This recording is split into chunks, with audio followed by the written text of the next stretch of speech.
Good afternoon, everyone, and good morning to those of you on the West Coast. My name is Lindsay Young, and I am the newest member on the Culturally Specific Services team, and I am very excited to welcome you all today to our first pre-application call.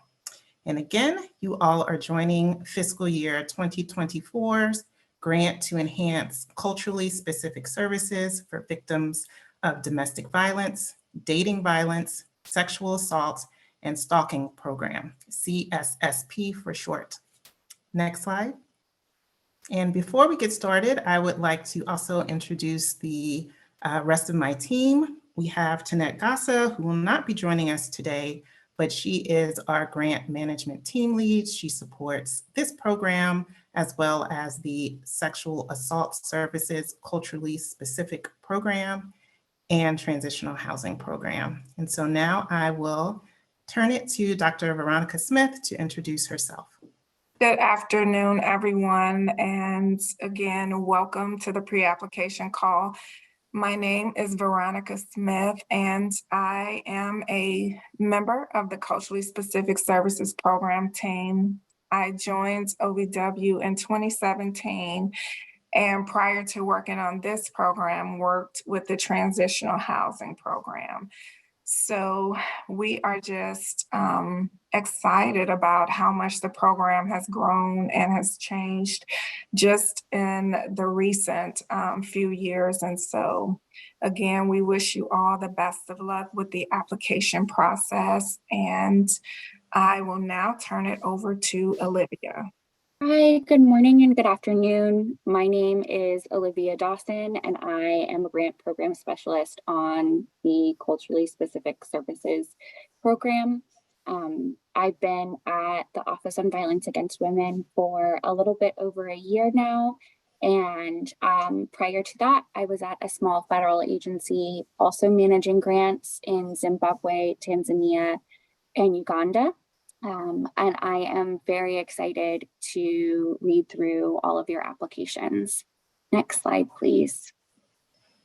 So before we get started, we have a lot to discuss today. I just wanted to give you all the agenda and the overview for what you can expect. First, we will review the language, access, and translation information. Then we will receive an overview from our Grants Financial Management Division team. Then at a glance for this solicitation, we will then have an overview of the Office on Violence Against Women and an overview of the Culturally Specific Services Program, the federal award information, eligibility information, application and submission information, how to apply, and application review information. Next slide, please. And now I will turn it over to Christine Moore with the Grants Financial Management team. Hi, everyone. Thanks for being here today. So as Lindsay mentioned, I'm with the Grants Financial Management Division within OVW. And in the next couple of slides, we're going to focus on aspects of your application that relate to the documents that our financial team here at the Grants Financial Management Division reviews. More specifically, we're going to discuss some items that GFMD has identified from prior years' applications that could help with expediting our review process.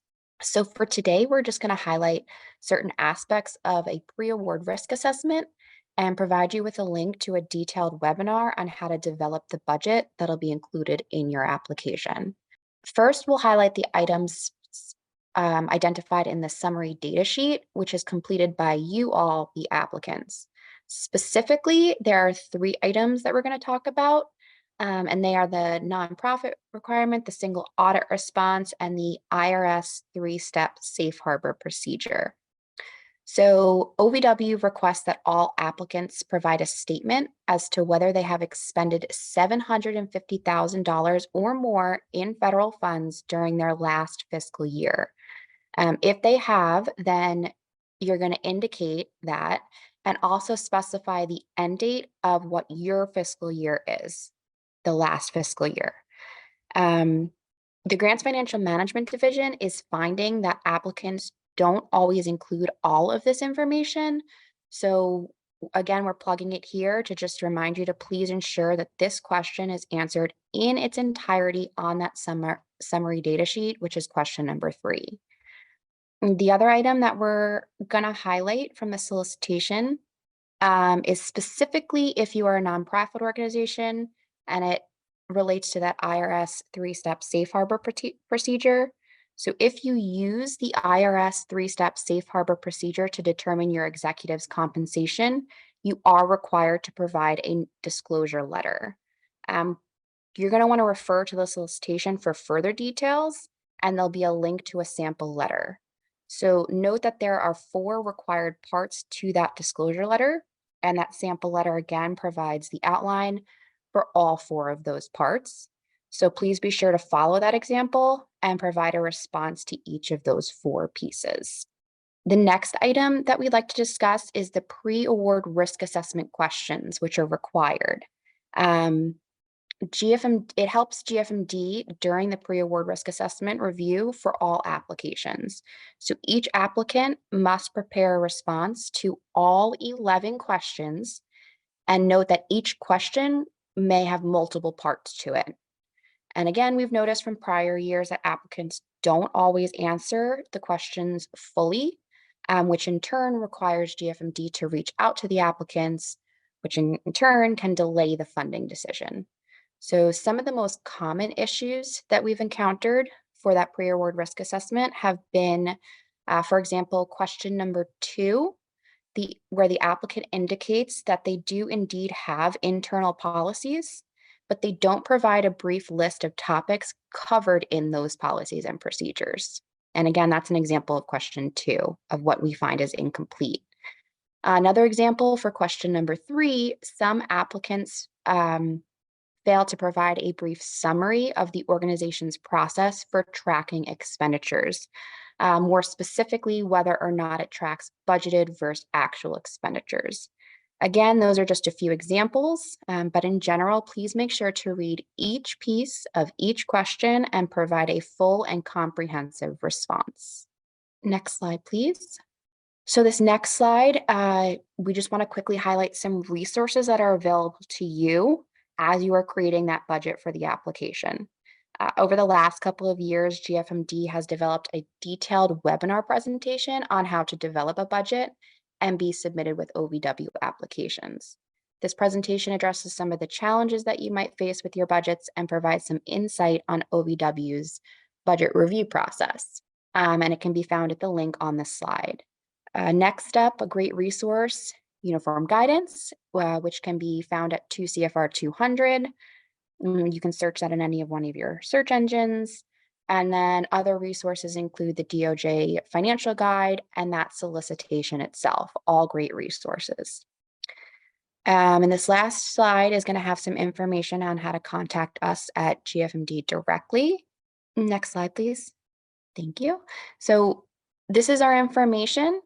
We know there's a lot of information to process when it comes to your application and the budget. So if you have any questions about that, please feel free to contact us. We have a help desk that can be reached at the phone number 888-514-8556 or by email at ovw.gfmd@usdoj.gov.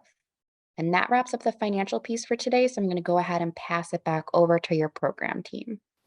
Thank you so much for that, Christine. Next slide. So at a glance at this year's solicitation, the grants.gov number is O-OVW-2024-171965. The CFDA number is 16.016, and the focus area is on any of the following 4 crimes: domestic violence, sexual assault, dating violence, and stalking. The Just Grants closing date is May 7th, 2024. And the award period will be for 3 years or 36 months. And the funding levels available are up to $400,000 or up to $475,000 if you address an OVW priority area. And we'll describe that a bit later. And registration, we call SAM for short, is the Systems for Award Management and Grants.gov. We ask that you all do this immediately, but please no later than April 11th, 2024. Next slide. So the Office on Violence Against Women, we call it OVW for short, is a component of the United States Department of Justice. It was created in 1995 and administers grant programs authorized by the Violence Against Women Act, also known as VAWA, and subsequent legislation, and provides national leadership on issues of domestic violence, dating violence, sexual assault, and stalking. OVW grants support coordinated community responses to hold offenders accountable and serve victims. Next slide. About the Culturally Specific Services Program, CSSP. This program is authorized by 34 USC Section 20124. The grants to enhance culturally specific services for victims of domestic violence, dating violence, sexual assault, and stalking program supports maintenance and replication of existing successful community-based programs, providing culturally specific services to victims of domestic violence, dating violence, sexual assault, and stalking, as well as the development of innovative, culturally specific services to enhance access to services and resources for victims who face obstacles to using more traditional programs. Next slide.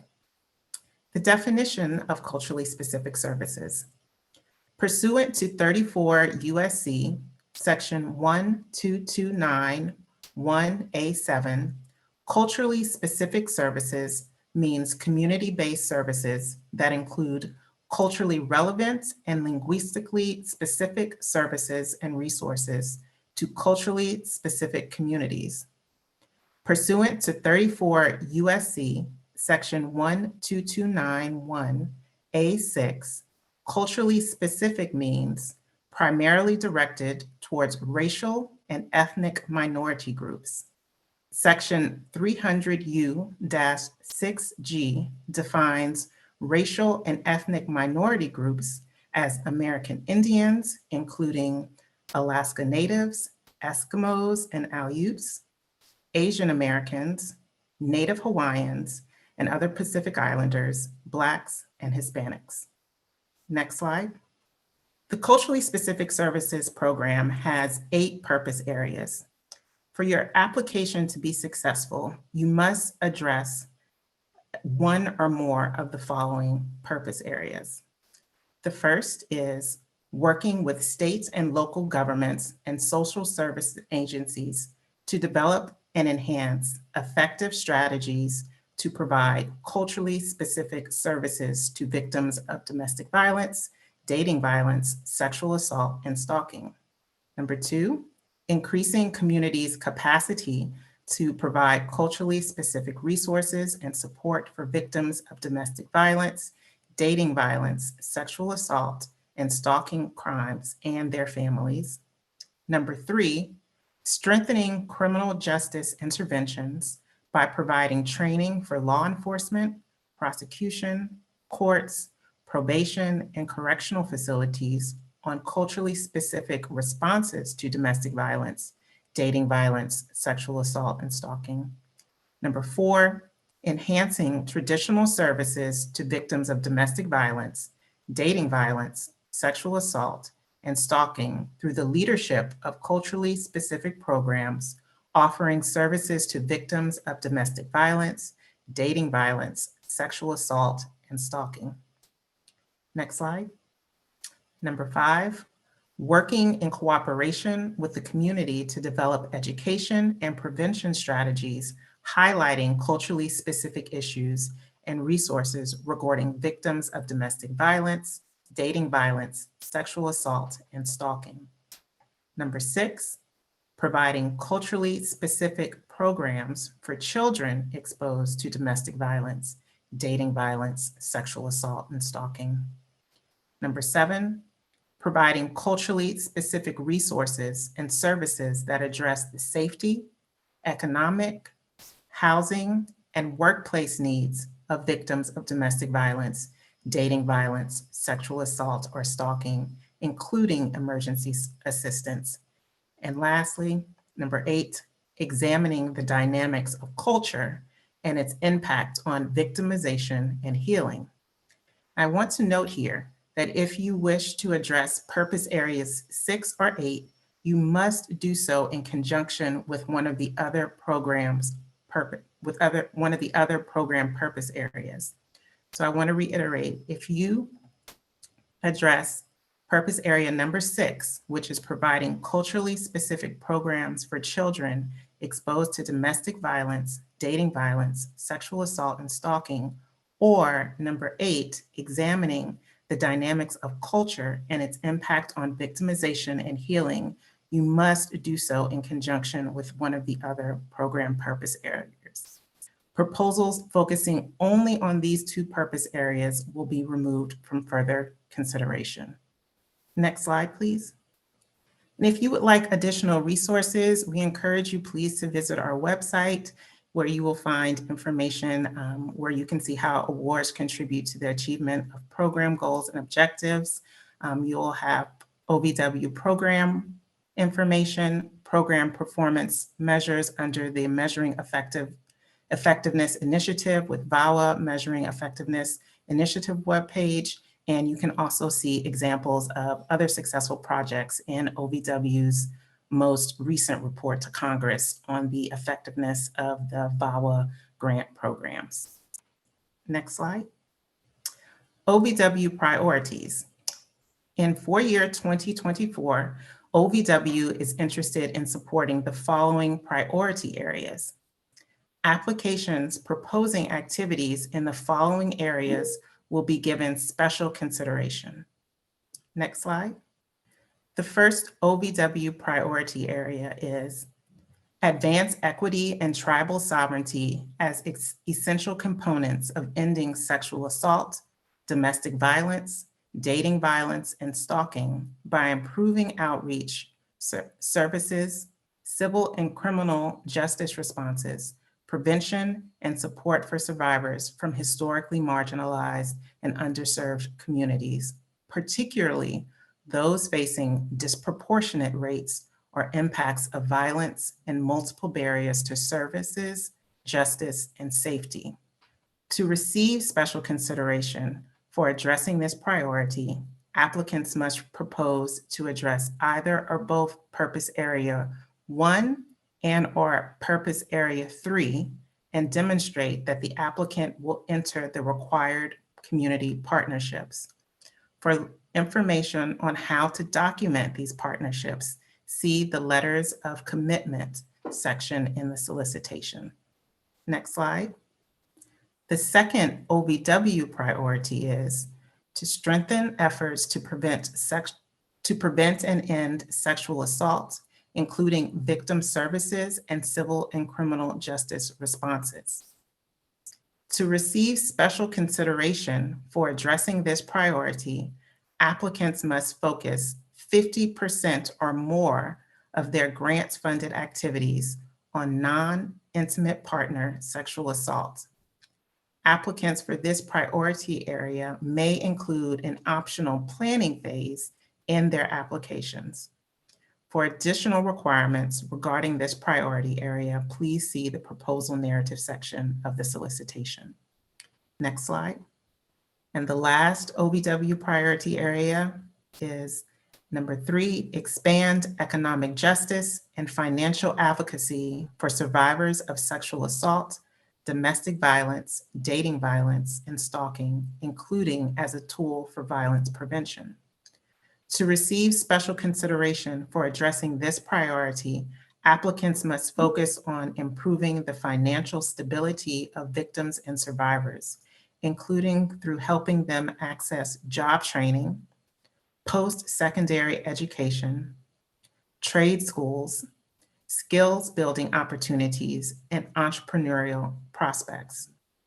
applicants should propose an approach for survivors to achieve financial independence and increase their ability to sustain self-sufficiency. Next slide. OVW does not fund any activities that jeopardize victim safety, deter or prevent physical or emotional healing for victims, or allow offenders to escape responsibility for their actions. Applications that propose any such activities may receive a deduction in points during the review process or may be eliminated from consideration. Information on activities that compromise victim safety and recovery or undermine offender accountability may be found in the solicitation companion guide. Next slide, please. And now we'll review some activities that are considered out of scope. Applicants that propose any of the following activities deemed to be substantially out of scope may receive a deduction in points during the review process or can be eliminated entirely from consideration. The first out of scope activity is research projects.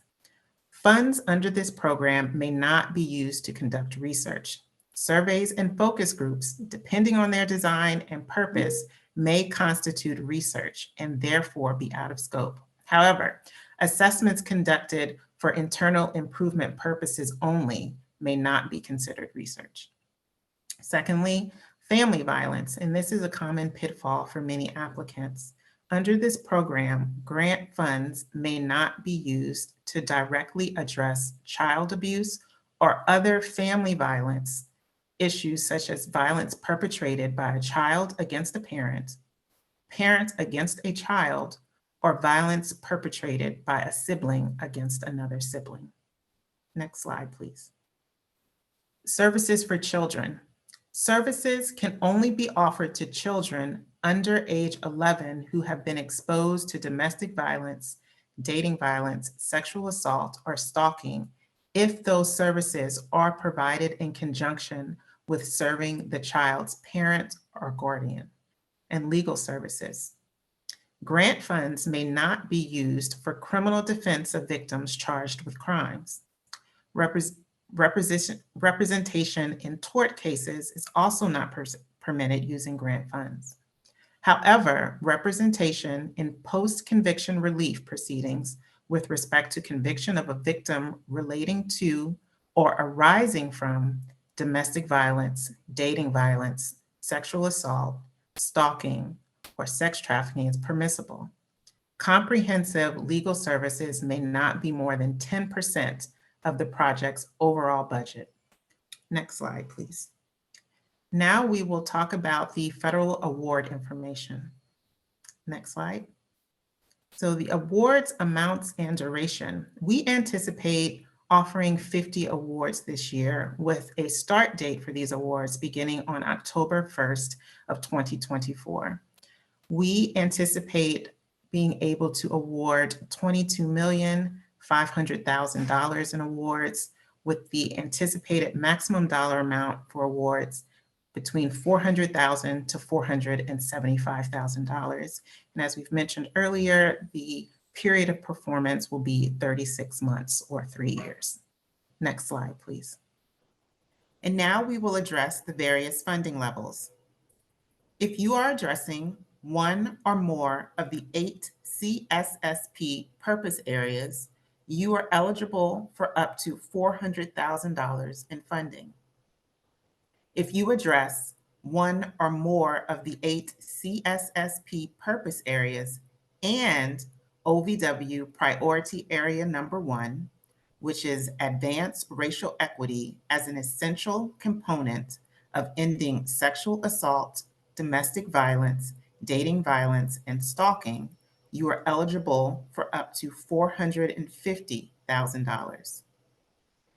If you address one or more of the 8 CSSP purpose areas and OVW priority area number 2, which is strengthen efforts to prevent and end sexual assault, including victim services and civil and criminal justice responses, you are eligible for up to $475,000 in funding.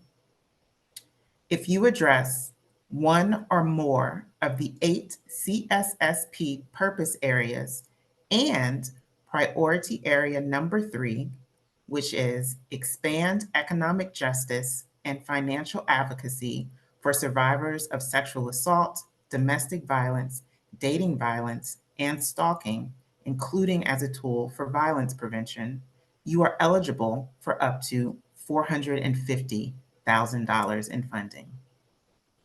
Next slide, please. And so we have 2 types of applicants. You are either a new applicant or a continuing applicant.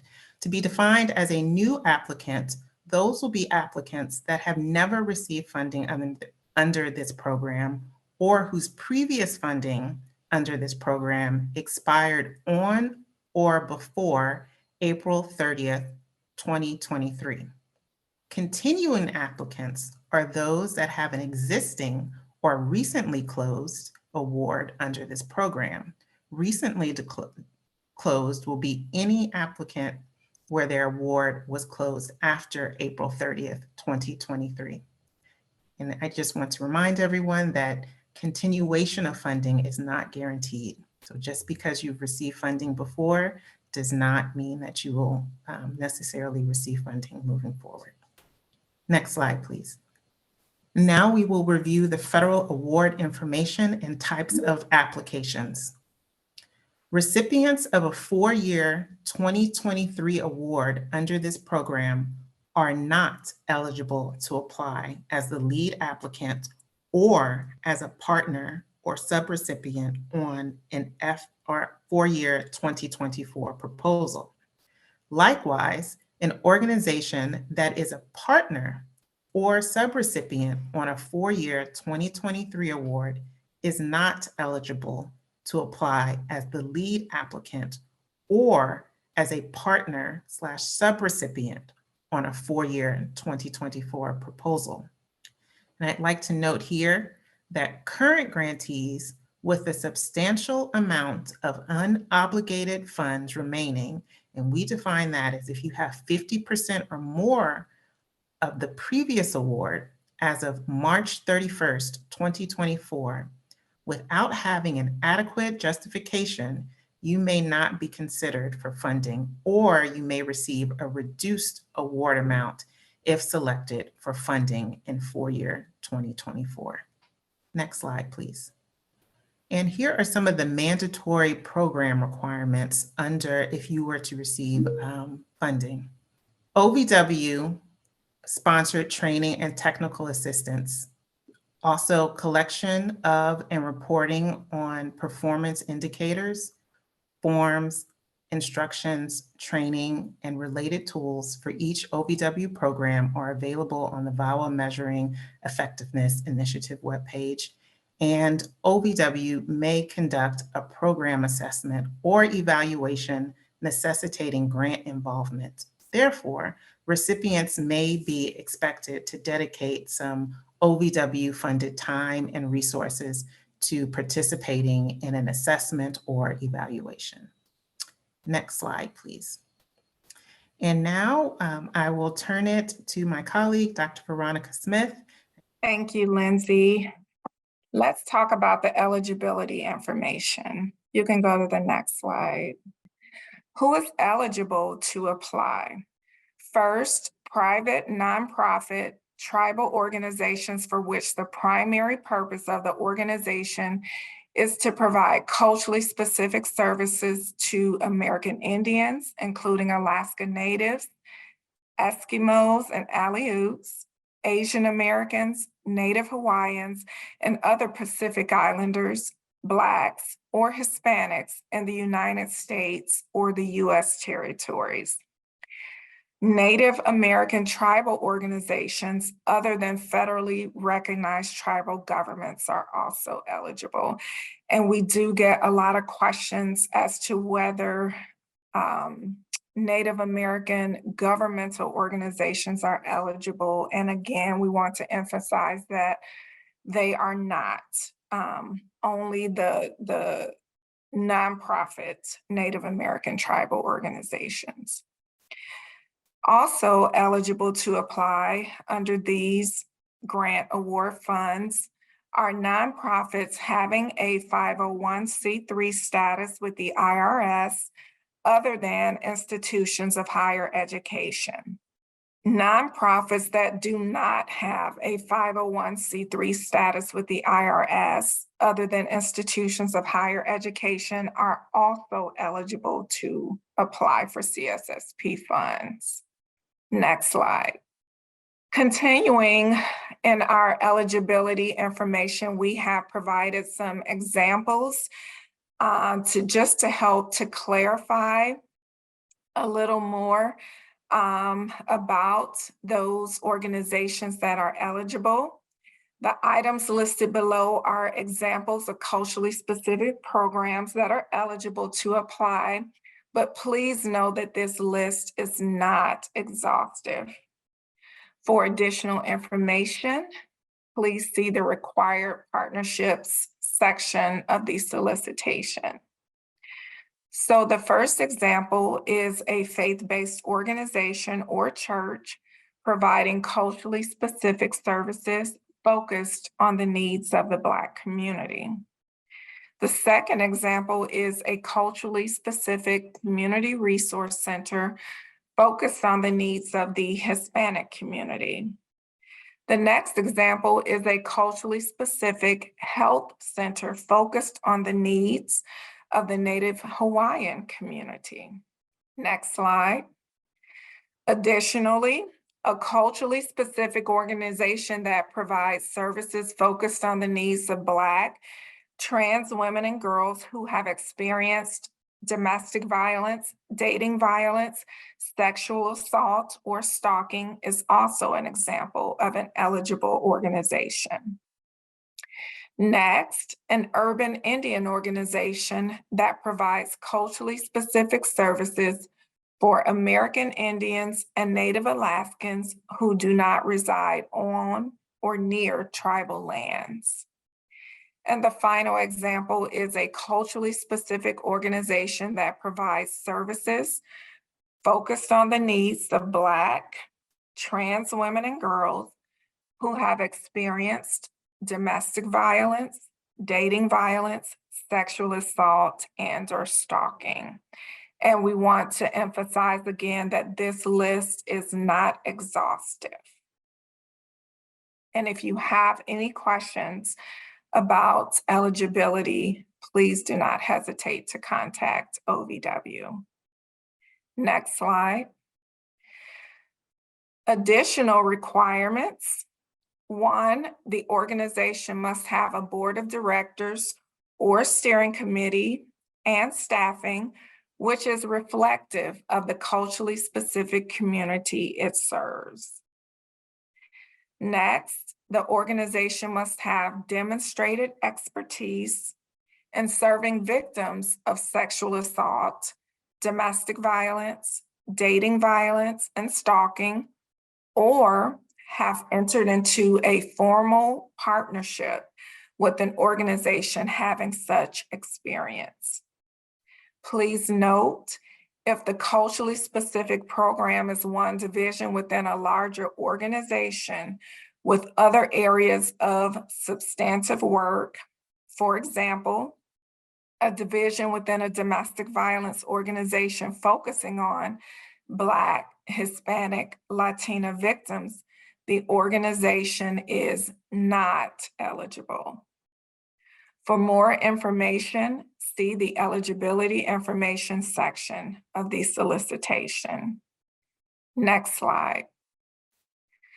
Other program eligibility requirements. Delivery of legal assistance certification.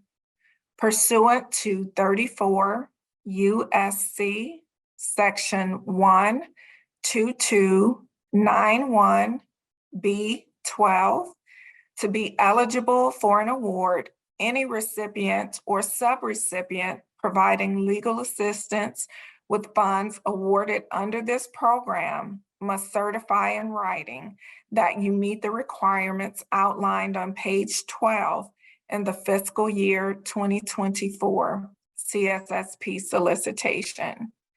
Sample certification letters can be found on the OVW website. Next slide. Required partnerships. To ensure that projects supported by CSSP funds are implemented by eligible organizations with the required expertise, applicants must document their expertise and/or the expertise of their project partners.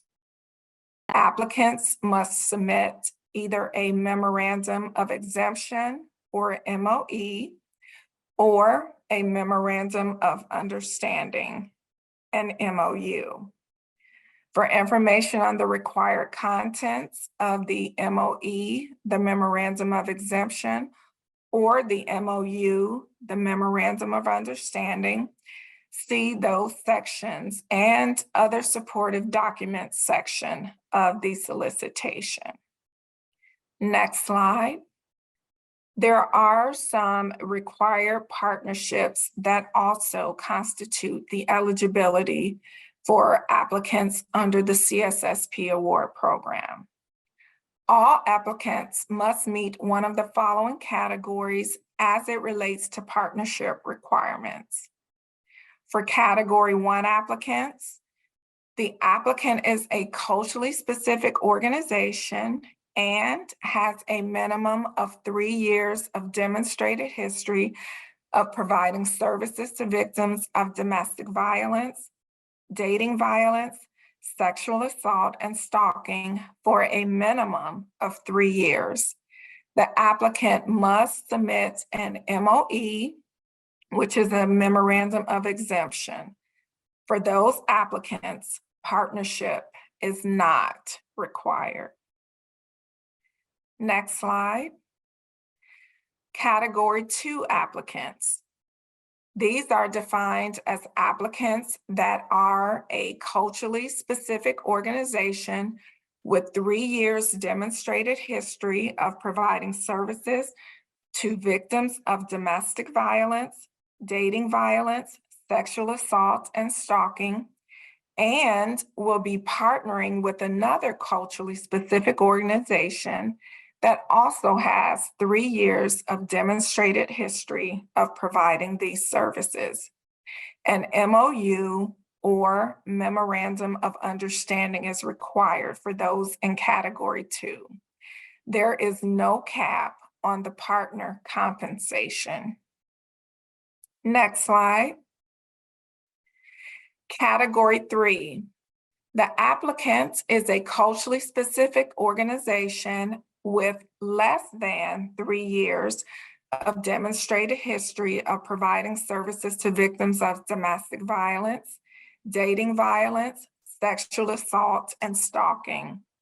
The applicant will be partnering with another culturally specific organization that has the necessary 3 years of demonstrated history providing services. For Category 3 applicants, an MOU is required and there is no cap on the partner compensation. Next slide. Category 4.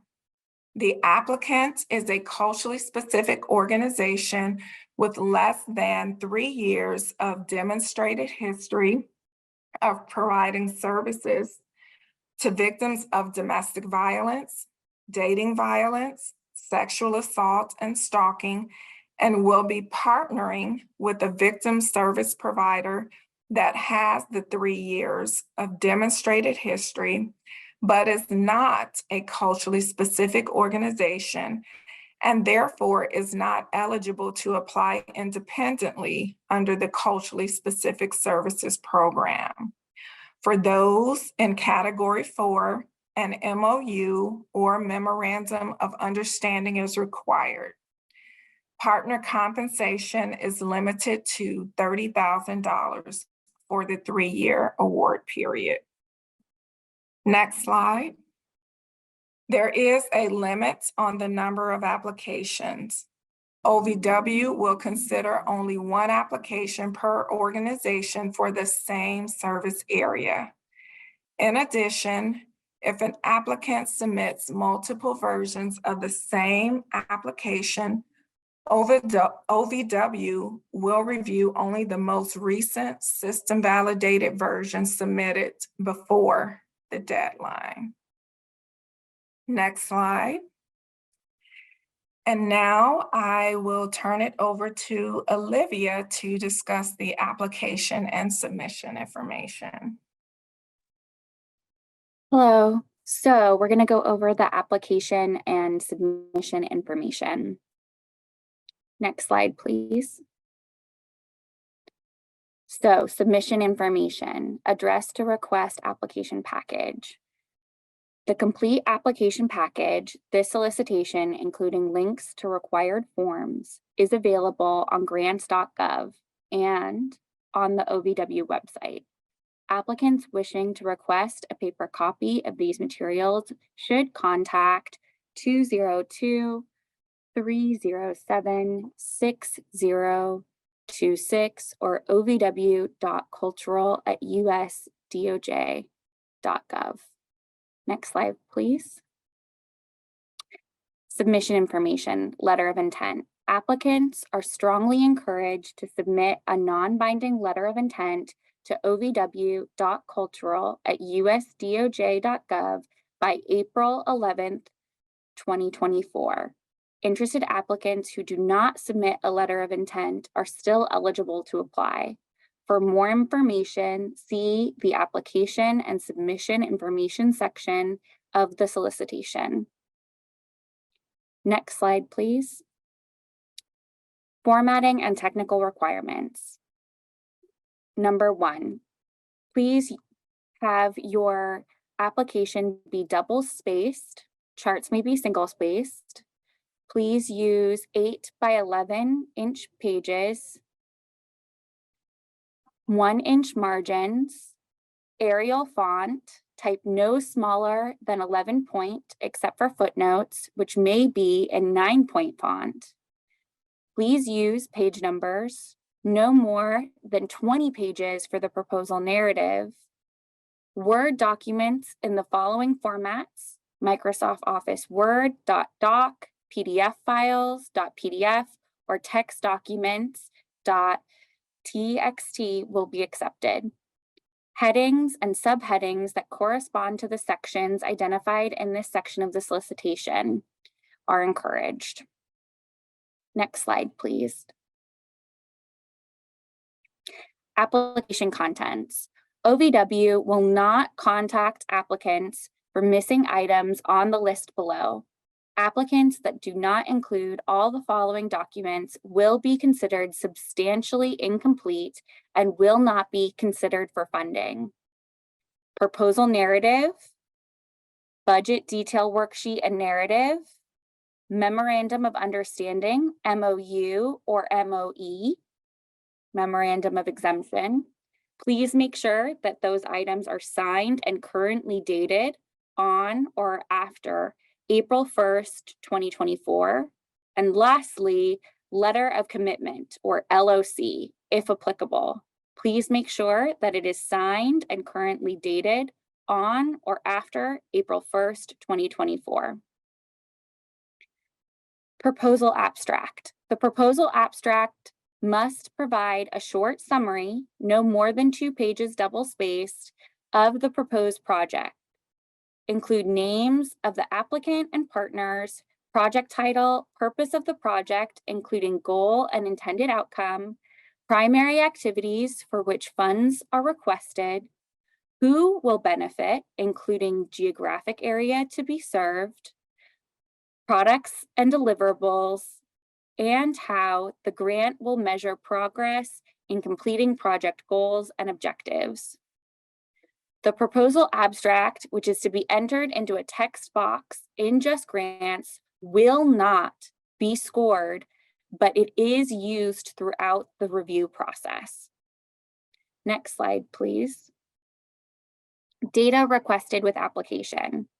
All applicants must complete and submit as an attachment the pre-award risk assessment, applicant entry questionnaire, and the summary data sheet in JustGrants. These documents are not scored. Pre-award risk assessment. Each applicant must respond to each question. Do not submit responses from a prior fiscal year without updating them to be responsive to all questions listed in the questionnaire. Applicant entity questionnaire. The applicant entity questionnaire is required for every applicant for OVW funding and therefore includes questions that may not be obviously relevant or specifically focused on a particular grant program. Culturally Specific Services Program Summary Data Sheet. The summary data sheet must be uploaded as an attachment in JustGrants and should be 1 to 4 pages in length, single or double spaced. The summary data sheet does not count towards the 20-page limit for the proposal narrative. Concerning the pre-award risk assessment, failure to provide this information or to respond to questions from OVW regarding this information in a timely manner could result in the application being removed from consideration or delay in access to funds. Next slide, please. Proposal narrative. Applicants must upload the proposal narrative as an attachment in JustGrants. The proposal narrative may not exceed 20 pages, double-spaced, 22 pages if the applicant is addressing OVW Priority Area 2. The proposal narrative must include the 3 sections: purpose of the proposal, which is worth 15 points, what will be done, which is worth 20 points, who will implement the proposal, which is also worth 20 points. The total point value of the proposal narrative is 55 points. For additional information, please see the proposal narrative section of the solicitation. Next slide, please. Budget worksheet and budget narrative.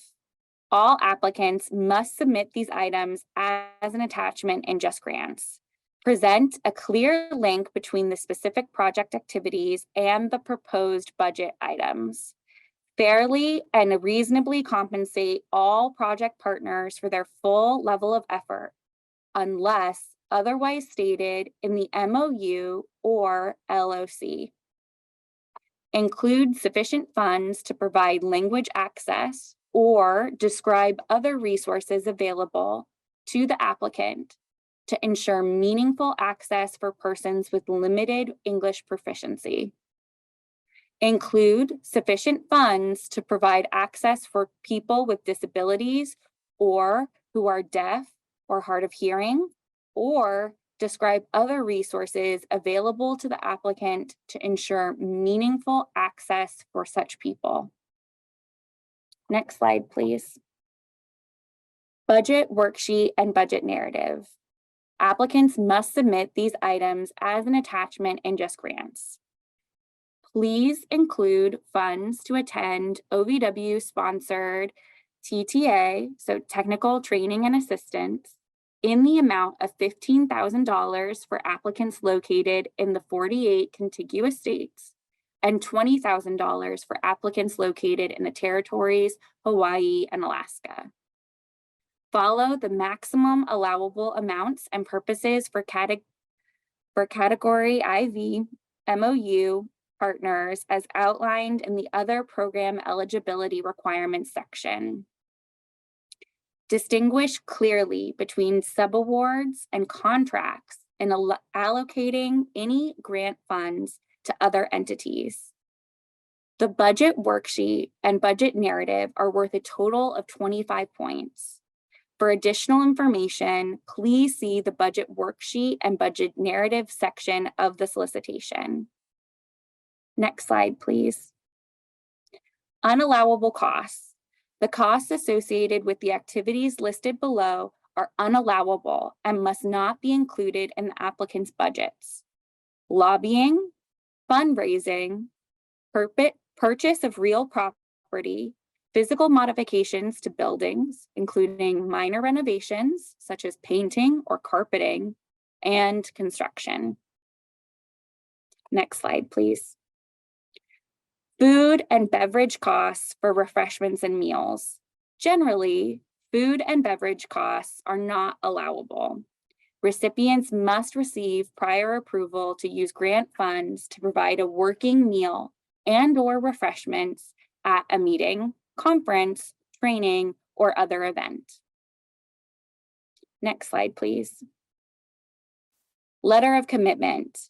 All applicants proposing to implement either Purpose Area 1, working with state and local governments and social service agencies to develop and enhance effective strategies to provide culturally specific services, and/or Purpose Area 3, strengthening criminal justice interventions by providing training for law enforcement, prosecution, courts, probation, and correctional facilities on culturally specific responses, and seeking special consideration because they are addressing Priority Area 1, must submit an LOC or letter of commitment from each appropriate agency.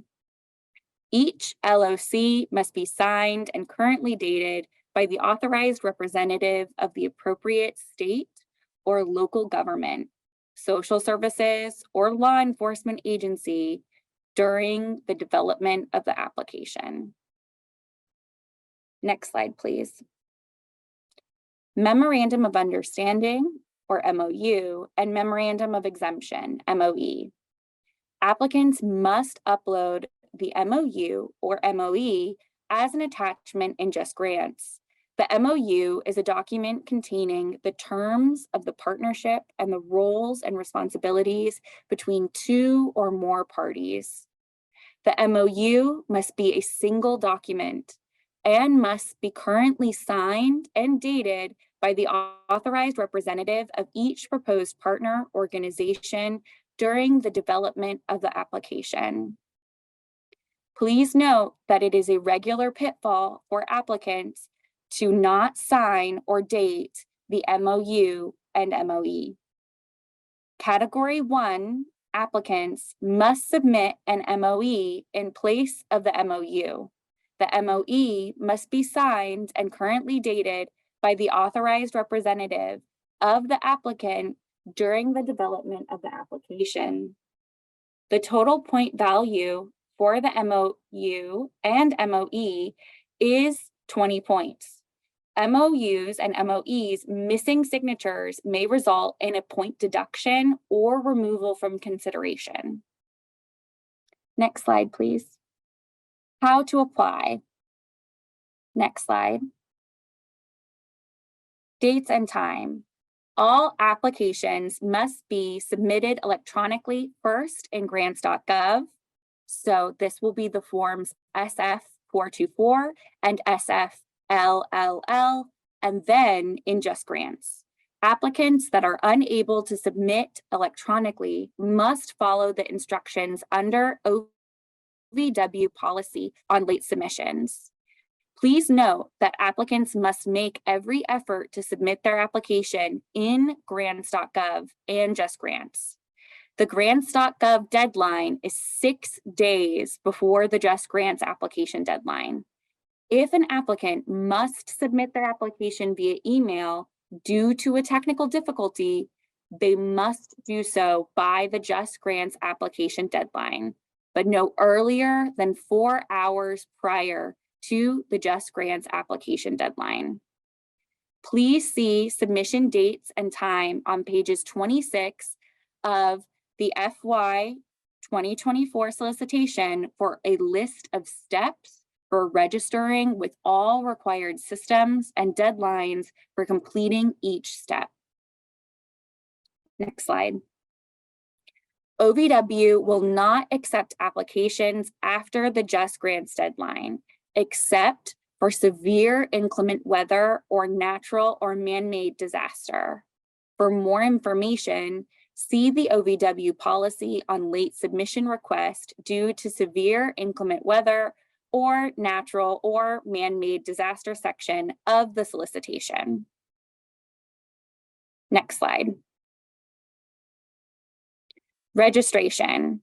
To apply, all applicants must register online with the System for Award Management, or SAM, and with grants.gov.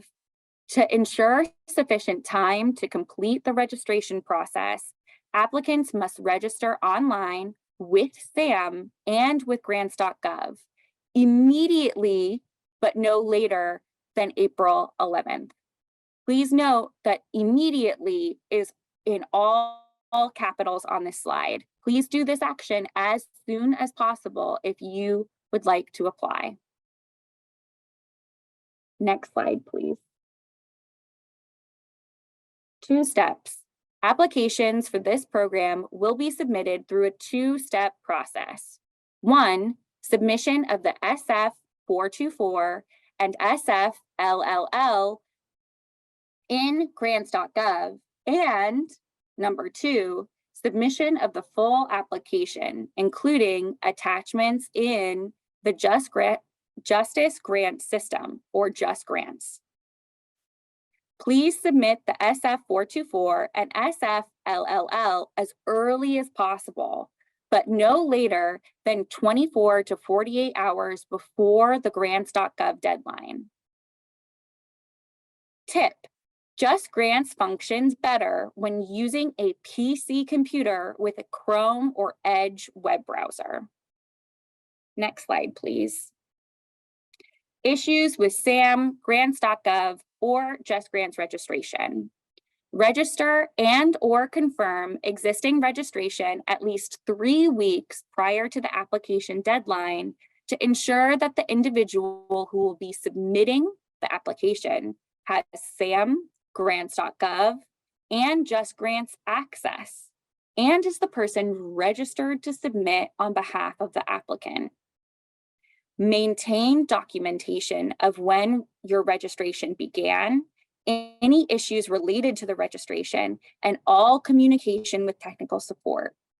Please note, failure to begin the SAM, grants.gov, or Just Grants registration process in sufficient time, i.e. by the date identified in this solicitation, is not an acceptable reason for late submission. Next slide, please. OVW policy on late submissions. Applications not submitted by 8:59 p.m. Eastern Standard Time on May 7th, 2024 will not be considered for funding unless the applicant receives OVW permission to submit a late application. In limited circumstances, OVW will approve a request to submit an application after the deadline.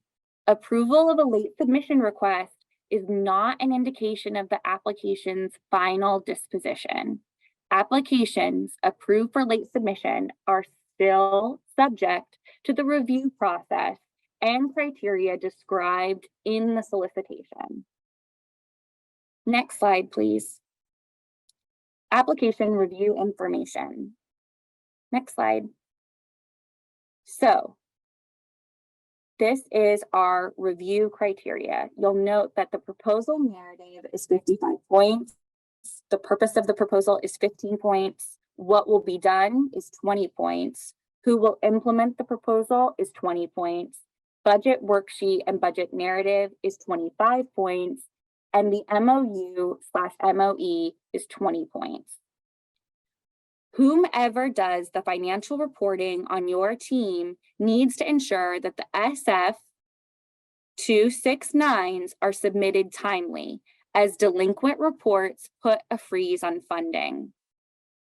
Also note that if your agency expends more than $500,000 in federal funding, they must submit a copy of their audit to the Federal Audit Clearinghouse.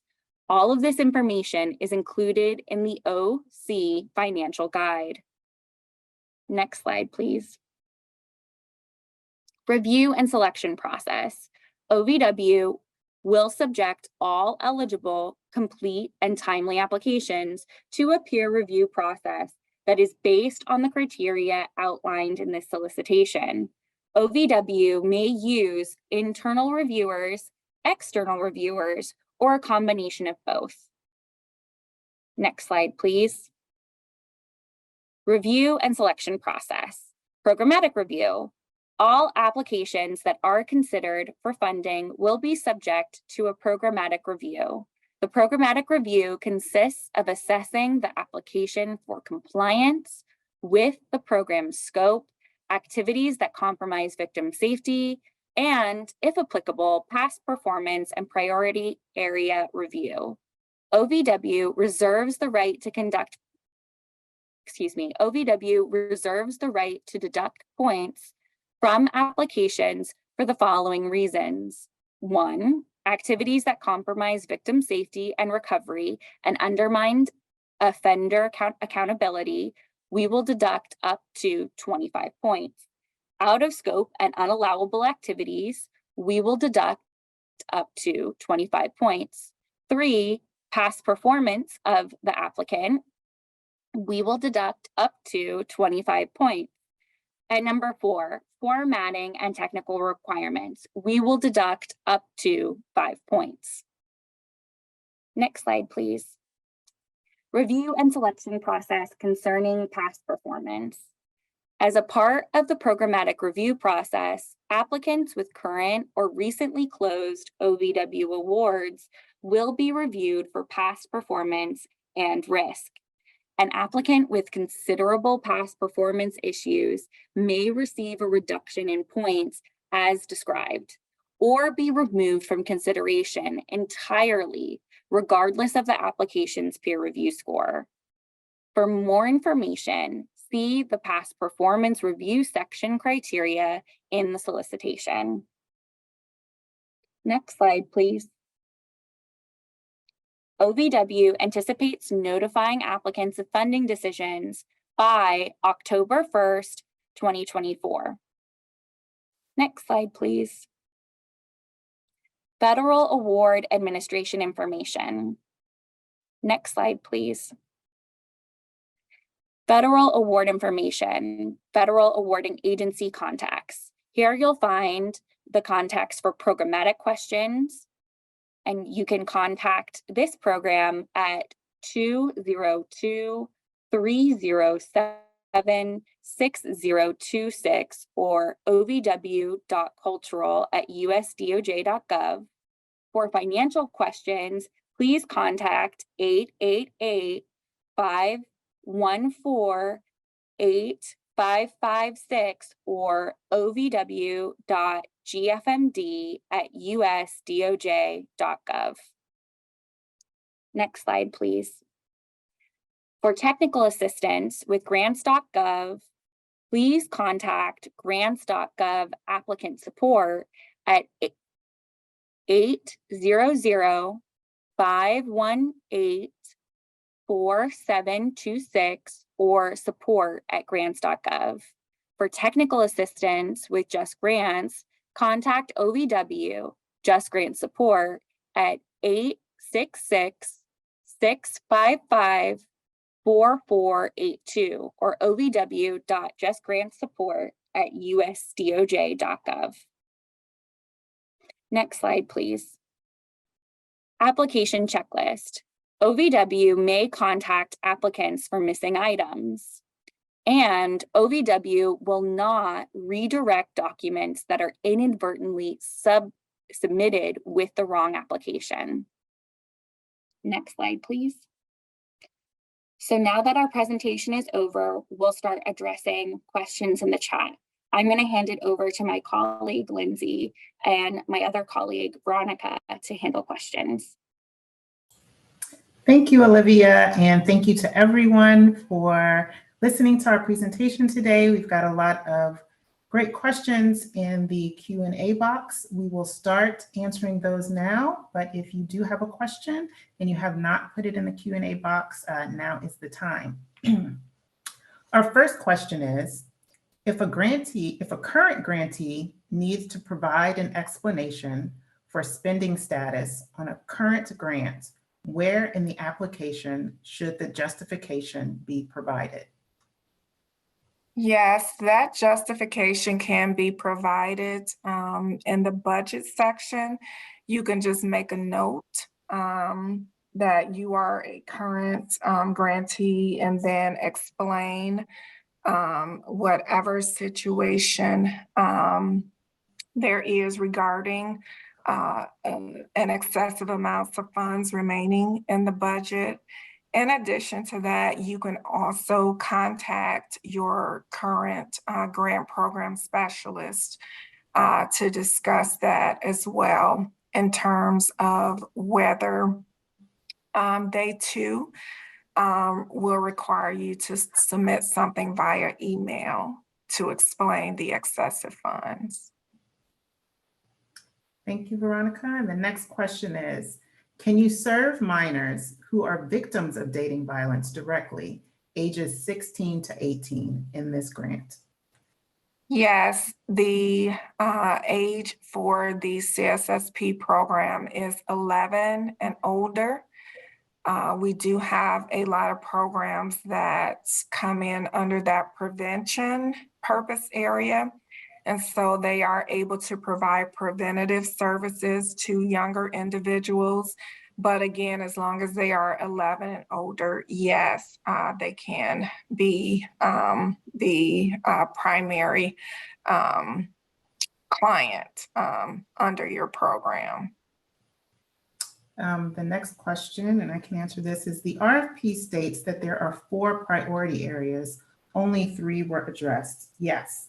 So OVW has 4 programmatic priorities. However, the 3 programmatic priorities that we discussed today are the ones that are applicable for this specific program. So yes, OVW does have 4 programmatic priorities, but only 3 of those priority areas will be given special consideration under the CSSP solicitation. The next question is, what is considered racial equity? So I am going to read a definition, and we can also drop it in the chat. But according to Executive Order 13985, racial equity is the consistent and systemic fair, just, and impartial treatment of all individuals, including individuals who belong to underserved communities that have been denied such treatment, such as Black, Latino, and Indigenous and Native American persons, Asian Americans and Pacific Islanders, and other persons of color, members of religious minorities, lesbian, gay, bisexual, transgender, and queer persons, persons with disabilities, persons who live in rural areas, and persons otherwise adversely affected by persistent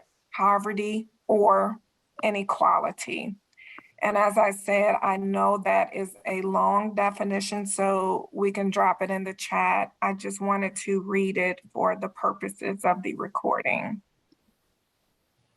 Thank you, Veronica. And the next question is, and I'm happy to answer this one, I want to confirm that only priority area number 2 can include 2 additional pages. No additional pages beyond the 20 if addressing number 1 or 3. Also, can you confirm funding if addressing a purpose area and priority area number 3? Is it $450,000 or $475,000? So yes, if you are addressing priority area number 2, you can include 2 additional pages, and that would bring you to 22 pages that you can have. And yes, there are no, and it's capped at 20 pages if you are addressing priority areas 1 or 3. And also, if you are addressing a purpose area and priority number area 3, you are eligible to receive up to $450,000. in grant funding. And the next question, do continuation applicants have an advantage over new applicants in the scoring? No, they do not. As a matter of fact, for continuation applicants, we review your past performance and also take that into consideration when reviewing your application process. So there is not, again, guaranteed funding if you are a continuation applicant. The next question, is there a priority of 501c3 or non-501c3 nonprofits? The answer to that is no. Under this program, you can be a 501c3 nonprofit or you cannot be a 501c3 nonprofit. Neither one gives you any priority over the other, but we are both are eligible to apply under our solicitation. The next question. Page 1 of the RFP states that the letter of intent is due April 11th. Page 14 states that it is due April 4th. Which date should we follow? The correct date for that is April 11th. And then, sorry, the questions are, okay. Will this recording be sent to us? Yes, there will be a recording of this sent to you all.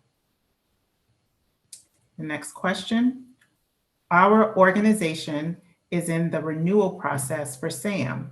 This process is taking much longer than we had anticipated.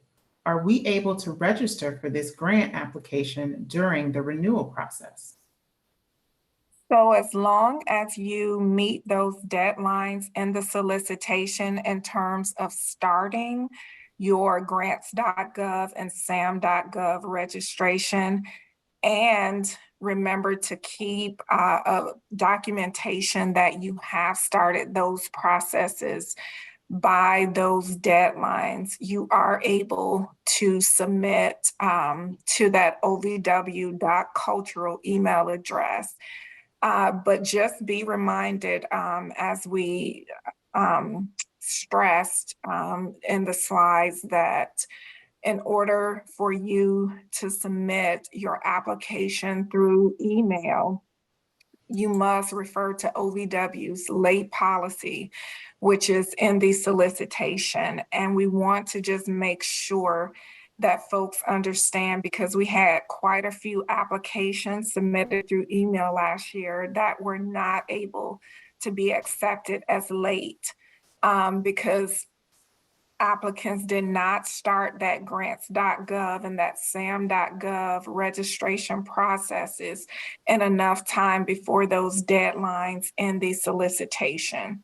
So again, you just want to make sure, as Lindsay said earlier, you go ahead and do those things immediately. Make sure if there are errors or problems that you stay on top of that and maintain all of that documentation so that if you do not have that process completed by the Just Grants deadline, that you're able to submit by that 8:59 Eastern time to the ovw.cultural email address. Thank you, Veronica. The next question. Under eligibility, the RFP states an advisory board or steering committee, but Veronica stated a board of directors. Please clarify. Yes, and so a board of directors can suffice. We just want to make sure that there is some type of governing body for your organization, whether that is an advisory board, a steering committee, or a board of directors. And so if you do have a board of directors as opposed to an advisory board or steering committee, again, that is an acceptable committee or governing body. Thank you. The next question is, we provide a meal to youth who will participate in the program. Are these meals allowed? If yes, how should they be described within the narrative and in the budget? So you are able to provide food to clients and program participants, again, those restrictions around food are primarily focused on staff, and certainly any type of conference or training. But because this is the culturally specific services program, we do understand that for some targeted groups, that food is an essential component to their culture. And so within your narrative and your budget, just explain and emphasize that the meals that are included in that line item are specific for those participants of your program. And again, you may even want to emphasize whether there is some specific cultural relevance or importance surrounding the meals or even the specific meal choice. But you are able to do that for your clients. Thank you, Veronica. The next question is, clarify LOC from specific appropriate agency, please. So the letter of commitment is to confirm that your organization has entered into a partnership with another organization, whether that is a state or local government, or it could be a community organization in which you are helping to provide some type of training or even support. We have organizations that provide interpretation services for their court systems and for law enforcement. And again, the LLC is specific to those purpose areas 1 and 3, where you are forming those partnerships in order to be able to provide services, again, either to state and local governments, or it could be other community organizations. And so that LLC should be on letterhead from that organization indicating that they will be, or that they are making a commitment to partner with you as a part of the project submitted under the CSSP award program. Thank you. The next question is, can you state where the OC financial guide is located?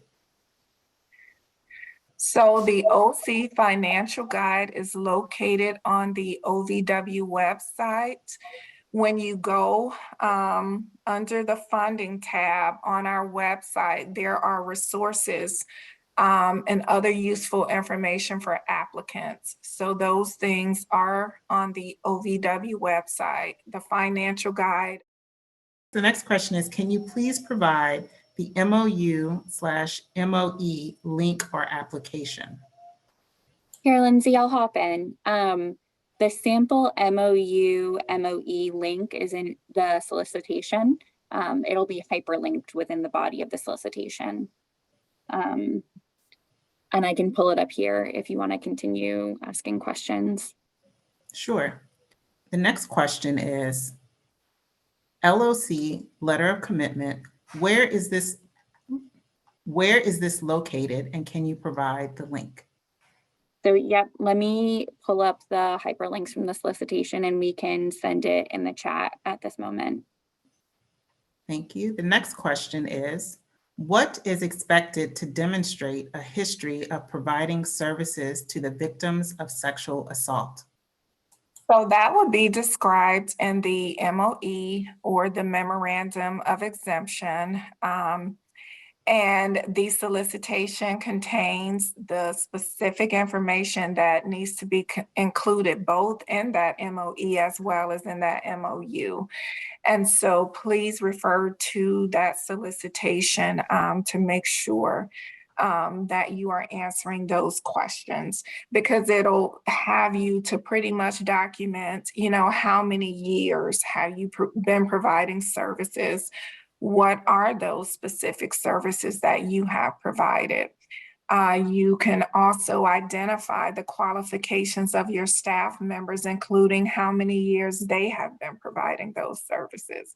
And so those are some examples of how you can demonstrate a history. And again, please refer to the MOE and the MOU sections in the solicitation for other specific ways that you can demonstrate that.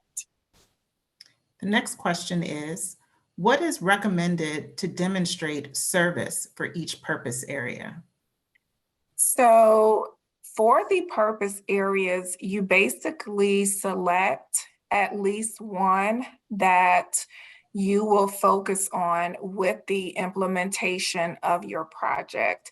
And then in your project narrative, you will explain how you are going to go about implementing the purpose area to serve your community. And so those are things that you all will tell us in terms of what activities you will be providing, what timeline you will be looking to provide those activities in, and what target groups you will focus on. And so again, once you identify which of those 8 purpose areas you want to address, you then explain in your narrative how your project components meet that specific purpose area.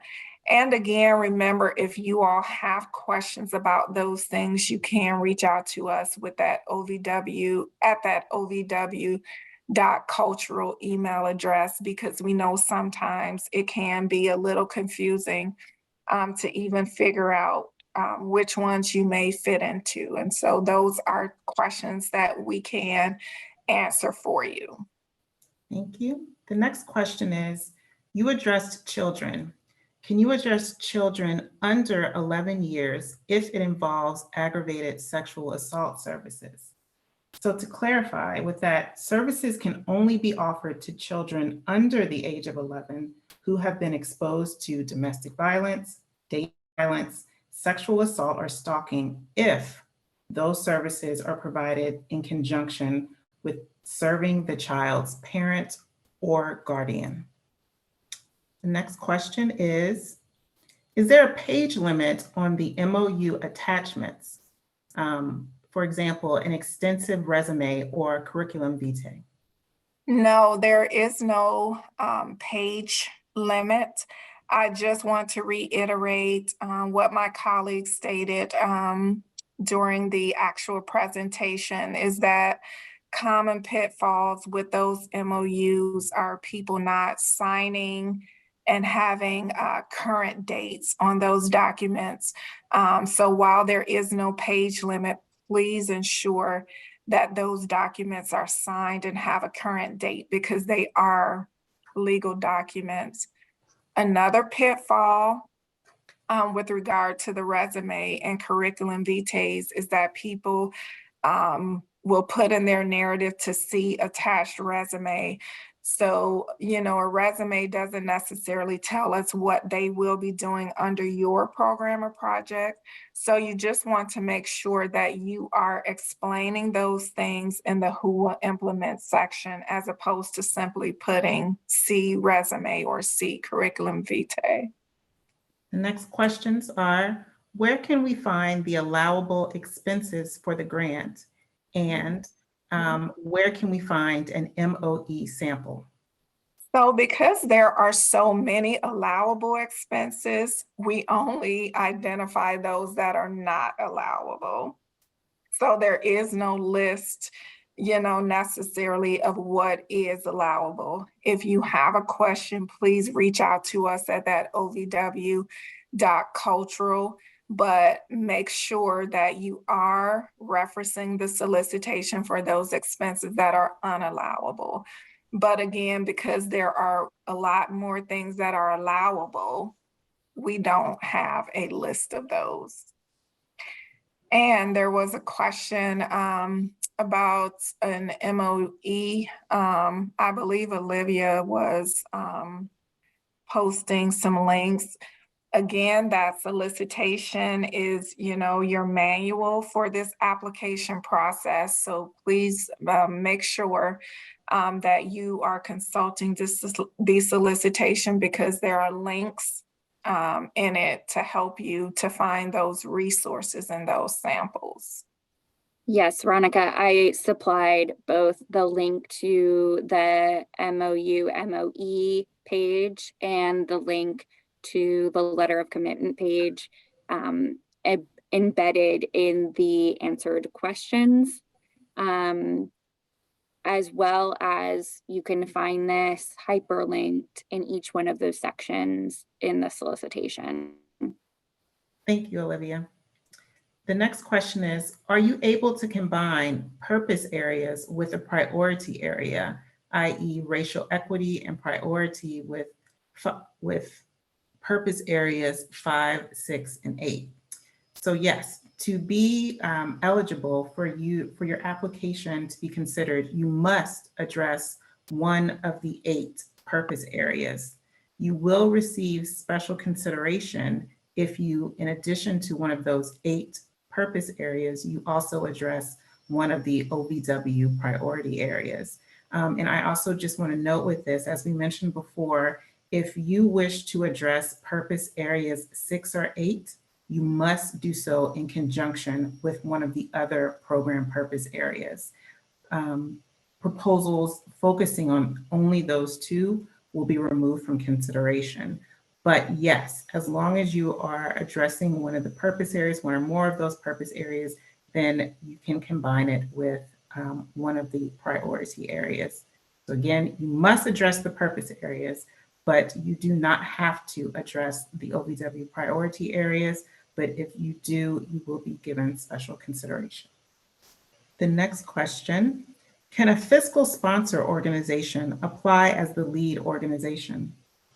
So that fiscal sponsor must meet the eligibility requirements, meaning that they fall into one of those categories that we described under eligibility in terms of, being a for-profit or a nonprofit, and that the primary purpose of that organization is to serve one of those racial groups that was listed. And so, again, sometimes because people don't have that 3 years of experience, they may look to a fiscal sponsor to be that primary applicant, but that fiscal sponsor must meet the eligibility requirements. And most fiscal sponsors don't provide those direct services. So again, you can apply under that category 4, actually 3 and 4, if you don't have that 3 years of experience. And then the fiscal sponsor could potentially be a partner. But whether it is a fiscal sponsor or a nonprofit organization, they must meet the eligibility requirements. Thank you, Veronica. The next question is, can men who are victims of domestic violence be solely served under this grant solicitation? Yes, they can.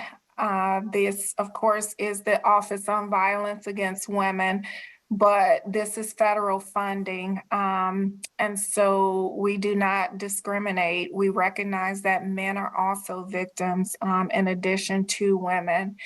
And in accordance with that, while the culturally specific services program by statute must fund programs that are primarily targeting one of those racial groups that we mentioned, your organization is required to serve anyone that may ask for services. And so we just want to clarify that because CSSP does have those racial group targeted areas, it does not mean that you turn away any victim. Again, these are federal funding. These are federal funds, so we do not discriminate against anyone who is requesting services. Thank you. The next question is, Can you apply for 2 different grants under VAWA, for example, race-specific and one other incorporated into one submission or separately and individually? Or can one organization only receive certain funds per term? And please, comment in the chat if we are misunderstanding your question, but I believe you are asking whether OVW allows organizations to apply for more than one of our grant award programs at the same time. And yes, you can. We have 19 programs across our office. So as long as those solicitations are still open, you can apply for more than one. The caveat is that you cannot submit the exact same program or project to different award programs to receive, the multiple streams of funding for the same program within OVW. So for example, if you apply for our transitional housing program and the CSSP program, you can do that. You just need to submit different projects to T Housing versus CSSP. And again, if I did not clearly understand your question, please let us know. Thank you. The next question is, page 8, number 3. Can you address the guardianship and primary child victim requirements? Page 8, number 3. So I believe Lindsay, and page 8, number 3 focuses on the out of scope activities. Number 3 specifically focuses on services for children, which says services can only be offered to children who are witnesses or victims of violence if those services are provided in conjunction with services being provided to the child's parent or guardian who is a victim of one of the 4 crimes: domestic violence, dating violence, sexual assault, or stalking. And so if you are asking specifically about that guardian, that does mean that they are a legal guardian who has custody of that child. And they are seeking to get those services from your program. But as we stated before, if they are 11 years and younger, the adult must be that primary client. Thank you. The next question is there a minimum number for the board of directors? No, if those things, are not in the solicitation, we are not specifically, requiring a certain number. Those are internal things that your organization can and should have policies regarding. The next question is, how would we confirm food costs that are associated with victim-only services? So I'm focusing in on confirm, and I'm wondering if you're asking whether we require you to provide any type of documentation that those funds are primarily being used to serve your program participants or your clients. And no, basically you just need to state that in your narrative, but there is no, specific documentation that we are looking for you to submit in order to confirm that you are using those funds solely for your participants. Next question is, what if one of the guardians or parents is the perpetrator of the minor under 11 years? Service the other guardian parent would suffice? Would service to the other guardian or parent suffice? So absolutely, if that offended, and I'm assuming you're saying that perhaps the offending parent is participating in the program, or is not available to participate in the program, can that other parent or guardian suffice? And yes, they can. Next question is, what kind of accounting systems are considered allowable? So again, there is a financial questionnaire that must be completed. Please refer to the solicitation because it will ask you questions. And basically, we are asking you to tell us what systems you have in place to manage your funds. You know, we don't require that you use, Excel or QuickBooks or any specific financial management program.